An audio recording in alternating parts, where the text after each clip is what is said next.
advocate a lot about, becoming a lifelong learner. And you yourself, you actually practice what you preach. You have presented at hundreds of resource and investment conferences over the world for the last 30 years.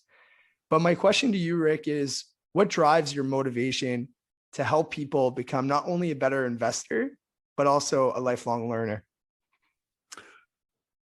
Well, I've received substantial non-financial benefit from the process of becoming a lifelong learner. I enjoy it. I love to learn. I'm voracious. And there's no better way in the world to learn than to teach, because teaching codifies your knowledge acquisition like nothing else. If you know something well enough to teach it, you know it better than you knew before you prepared to teach it. So in the first instance, teaching is very selfish because it reinforces in me and gives meaning to the pursuit of knowledge, which is something I enjoy. The second thing is that to not teach, to not mentor, would be extremely disingenuous.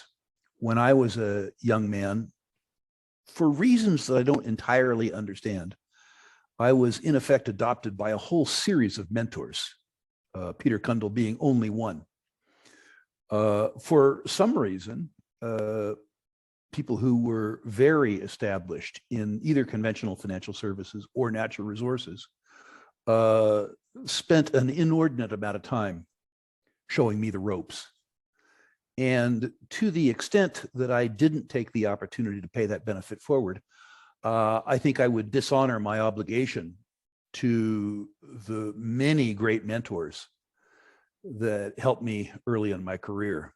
I can honestly say the mistakes I made were mine, and the mistakes I avoided, they were few, were a consequence of the great lessons that I'd learned from others. But certainly the recovery that I was able to fashion from some of my early mistakes was due both to the psychological mentoring I received, but also the overt encouragement that established people in natural resources and financial services gave to others to give me an economic chance. And to not pass some of those benefits forward, as I say, would be extremely disingenuous.